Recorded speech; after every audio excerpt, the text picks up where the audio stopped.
मेरी पत्नी के साथ जो सगाई हुई है, कभी मैं तो इकट्ठे ही नहीं हुआ, तो ये पहले से कैसे उसके मन में बुरे विचार आने लगे कि ऐसा तो नहीं है, गलत मेरी पत्नी है, गलत है, ऐसा करो। उसने मन में अपने सोच लिया कि मैं अब चुपके से अपनी पत्नी को तलाक यानी उसको छोड़ दूंगा, क्योंकि ये गलत है। हालेलुया। भैया मत्ती की किताब खोले जल्दी से, 2 अध्याय। बाकी लोग डोरी लगा रखे हैं। मत्ती 2, हाँ 2 अध्याय पढ़े, 2 उसके उसमें पढ़ो, तभी समझ पे आएंगे। तो निकाल लिए अभी बता रहा हूँ इसी को बोलो। उसका 1 अध्याय उसका 18 वचन से पढ़ें। 1:18। हाँ, इस बात में समझेंगे, ध्यान देना। यीशु मसीह का जन्म इस प्रकार से हुआ कि जब उसकी माता मरियम की मंगनी यूसुफ के साथ हो गई, तो उनके इकट्ठा होने से पहले ही वह पवित्र आत्मा की ओर से गर्भवती पाई गई। कैसी पाई गई?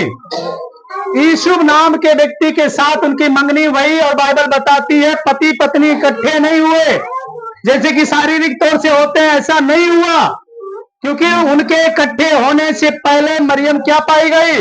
गर्भवती पाई गई, पवित्र आत्मा की ओर से, परमेश्वर की आत्मा से। वो पहले से उसके वो आत्मा ने गर्भ धारण किया। आप सोच रहे हैं ऐसा कैसे हो सकता है? जब परमेश्वर पहले मनुष्य को बनाया, कैसे बनाया? मिट्टी से। कैसे बनाया? मिट्टी से। जब वो मिट्टी में जान डाल सकता है, तो उसके लिए कोई काम संभव? कोई ऐसा काम है जो ना कर सके? वो कर सकता, सब कुछ वो करता है। इसलिए उनके इकट्ठे होने से पहले मरियम क्या हुई? गर्भवती पाई गई, गर्भवती पाई। हालेलुया। आगे भैया क्या पढ़े? अतः उसके पति ने जो धर्मी था, अतः उसके पति यूसुफ ने जो धर्मी था, हाँ, उसे बदनाम करना नहीं चाहता था। उसका जो पति था, जब उसे पता लगा मेरी पत्नी पहले से उसके गर्भ में बच्चा है, तो वो सही था, सुंदर था उसका पति, पर उसने क्या किया? अपनी पत्नी को बदनाम नहीं करना चाहा। उसने कहा ये तो मेरी स्त्री है तो गलत, पर हम इसको चुपके से छोड़ देंगे। भैया हर कोई कहेगा, है या ना? पर वो नहीं जानता था। पर देखिए स्वर्गदूत ने उसे क्या किया, पढ़िए भैया। जब वह इन बातों के सोच ही में था, हाँ, तो प्रभु का स्वर्गदूत उसे स्वप्न में दिखाई देकर कहने लगा। स्वर्गदूत तो उस यूसुफ के पास आया, स्वप्न में दिखाई देकर कहने लगा, दिखाई दिया, कहा हे यूसुफ, हाँ, दाऊद की संतान, हाँ, तू अपनी पत्नी मरियम को अपने यहाँ ले आने से मत डर। हालेलुया। आगे, क्योंकि जो उसके गर्भ में है वह पवित्र आत्मा की ओर से है। किसकी ओर से है?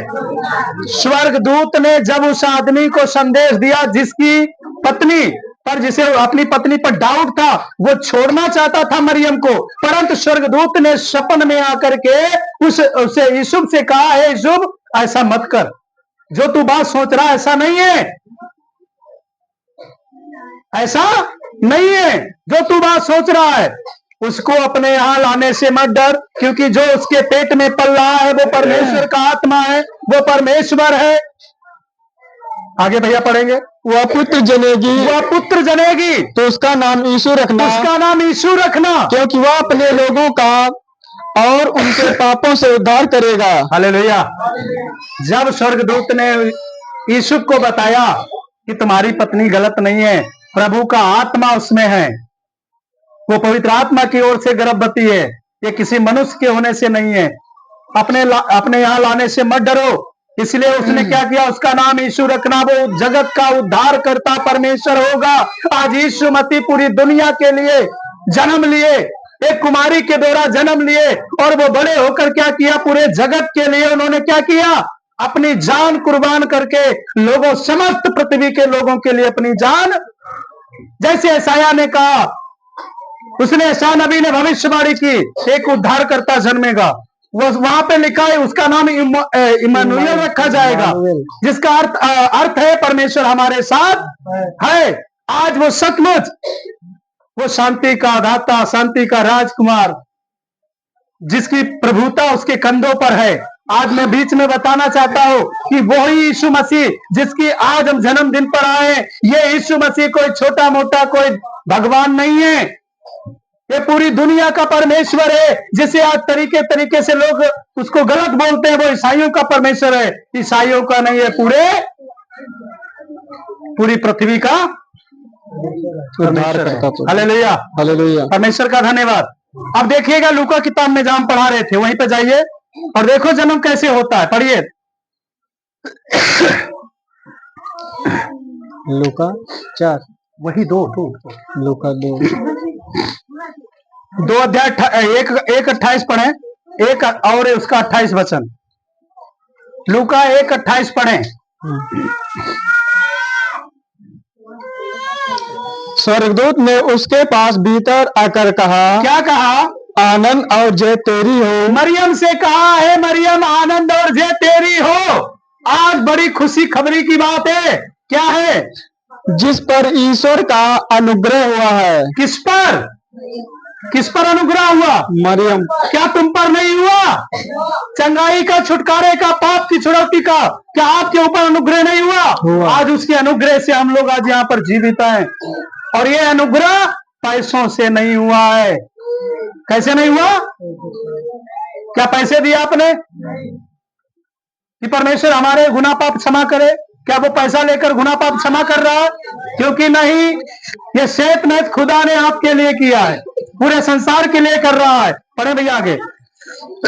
वह उस वचन से बहुत घबरा गई। हाँ, वो घबरा गई और सोचने लगी, हाँ, कि यह किस प्रकार का अभिवादन है। हाँ, स्वर्गदूत ने उससे कहा, हे मरियम, भयभीत ना हो, हाँ, क्योंकि परमेश्वर का अनुग्रह तुझ पर हुआ है। हाँ, देख, तू गर्भवती होगी, हाँ, और तेरे एक पुत्र उत्पन्न होगा, हाँ, तो उसका नाम यीशु रखना। हाँ, वह महान होगा, हाँ, और परम प्रधान का पुत्र कहलाएगा। हाँ, वह प्रभु परमेश्वर उसके पिता दाऊद का सिंहासन उसको देगा, हाँ, और वह याकूब के घराने पर सदा राज्य करेगा, हाँ, और उसके राज्य का अंत ना होगा। उसके राज का कभी अंत ना होगा। इस तरीके से जब मरियम को बताया तो मरियम पता क्या किया? जब जन्म होता है तो मरियम ने एक शब्द बोला। 46 वचन पढ़ेंगे भैया। देखिए मरियम अब क्या कह रही है इन सवालों पर। तब मरियम ने कहा, क्या कहा? मेरा प्राण प्रभु की बड़ाई करता है। Hallelujah, hallelujah. मेरा प्राण किसकी बड़ाई कर रहा है? आज हो सकता है आज अपने मामा की बड़ाई तुम कर रहे हो, अपनी बहन की बड़ाई कर रहे हो, अपने पापा की बड़ाई कर रहे हो, अपने पति की बड़ाई कर रहे हो, अपने पड़ोसी की बड़ाई कर रहे हो, परंतु मरियम किसकी बड़ाई कर रही है? किसकी कर रही है? अरे जिसका अनुग्रह तुम पर हुआ है वो कोई छोटा मोटा ईश्वर नहीं है। उसकी एक धमकी से समुद्र सूख जाता है, उसकी धमकी से नदियां जो नदियां होती वो सूख जाती हैं। उसका बड़ा बोल से बड़े बड़े काम होते हैं। वो कोई छोटा मोटा परमेश्वर नहीं है। आज हमारे जीवन में परमेश्वर दया करता, चंगाई करता, आशीर्वाद देता है, छुटकारा देता है, परंतु हमारा प्राण जो है ना वो बड़ाई किसकी करता है? मरियम किसकी बड़ाई कर रही? प्रभु की। तो हमें किसकी करनी चाहिए? प्रभु। ऐसा नहीं है कि अपने परिवार की ना बड़ाई करो, बड़ाई करिए, ठीक है, पर सबसे पहला दर्जा किसको दें? परमेश्वर। परमेश्वर को। मरियम ने जब ये शब्द सुने तो मरियम ने कहा तब मरियम ने कहा मेरा प्राण प्रभु की बड़ाई करता है। किसकी बड़ाई? प्रभु की। आप किसकी करने आए हैं? आगे पढ़ेंगे भैया।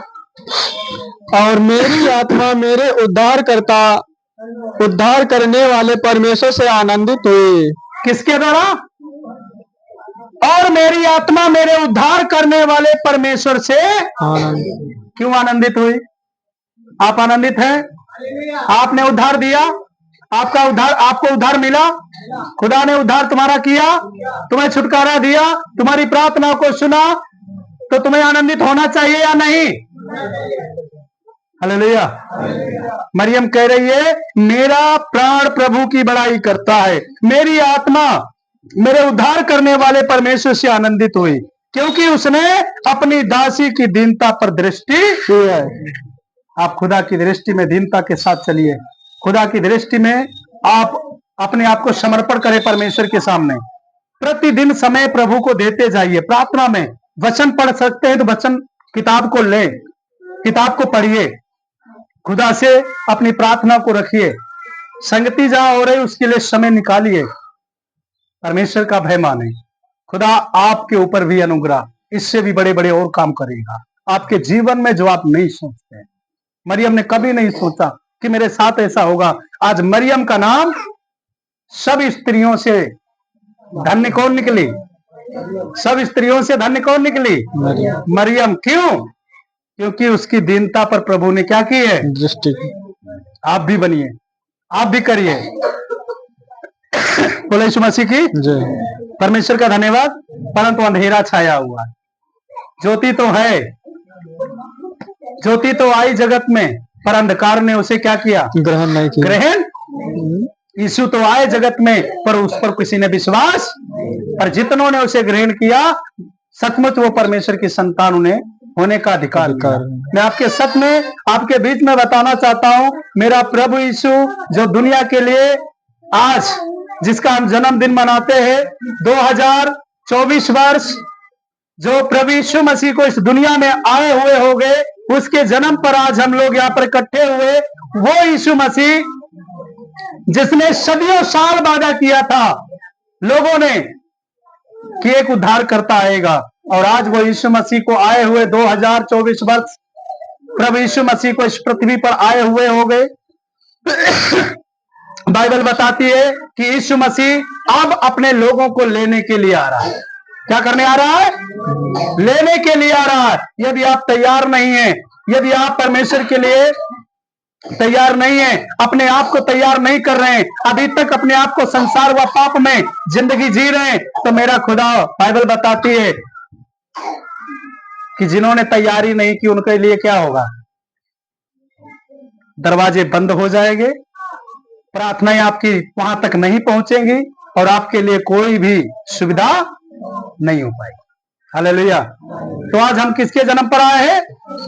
यीशु के जन्म पर। तो कैसे मनाएंगे आज का